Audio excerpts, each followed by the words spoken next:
మీలో చాలా మందికి ఉన్న అభిప్రాయం ఏమిటంటే రక్షించబడ్డారా అని అంటే బాప్తిజం తీసుకున్నారా అని మీకు వినిపించిందా?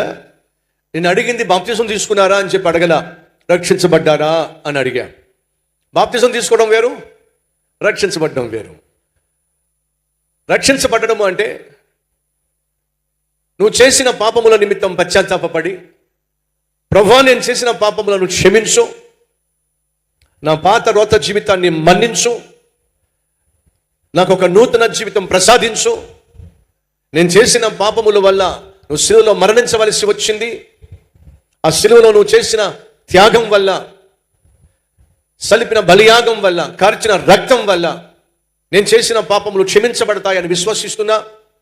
నీ అమూల్యమైన రక్తంలో నన్ను కడిగి నాకు నూతన హృదయాన్ని ప్రసాదించు, నన్ను ఒక నూతన వ్యక్తిగా మార్చు అని నువ్వు ప్రార్థన చేసినప్పుడు ప్రభు ఏం చేస్తాడో తెలుసా? నీ పాపములను క్షమించి తన అమూల్యమైన రక్తముతో నిన్ను సంపూర్ణంగా శుద్ధి చేసి నీకు మారు మనస్సును ప్రసాదిస్తాడు. అంటే ఒక నూతన హృదయాన్ని దయచేస్తాడు. ఫలితంగా అప్పటి వరకు చేస్తూ వస్తున్న పాపాలు, అప్పటి వరకు నువ్వు కలిగి ఉన్న అలవాట్లను నువ్వు విడిచిపెట్టేస్తావు. ఎందుకంటే నీ హృదయం మారింది. ఎప్పుడైతే నీ హృదయం మారిందో నువ్వు చేస్తూ వస్తున్న పాపములను నువ్వు అసహించుకుంటావు, వాటిని ఒప్పుకున్నావు, వాటిని విడిచిపెట్టేస్తావు, యేసుక్రీస్తు ప్రసాదించే నూతన జీవితాన్ని ప్రారంభిస్తావు.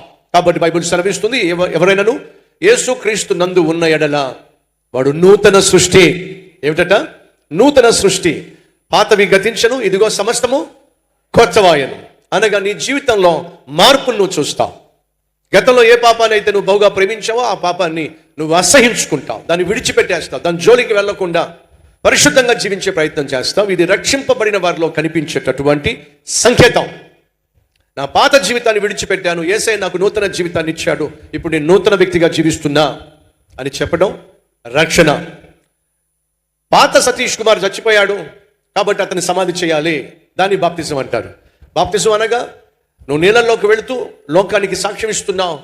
ఒకప్పుడు నేను పాపిష్టివాడిని, కానీ ఆ పాపిష్టివాడు చచ్చిపోయాడు కాబట్టి నీళ్ళలో ఏం చేస్తారు? నిన్ను ముంచేస్తారు. పాత వ్యక్తి ఏమయ్యాడు? నీళ్ళల్లో ముంచబడగా సమాధి చేయబడ్డాడు. ఇప్పుడు నూతన జీవము కలిగిన వాడు ఏమవుతున్నావు? బయటకు వస్తున్నావు. ఎలా వస్తున్నావు? ఒక నూతన వ్యక్తిగా వస్తున్నావు.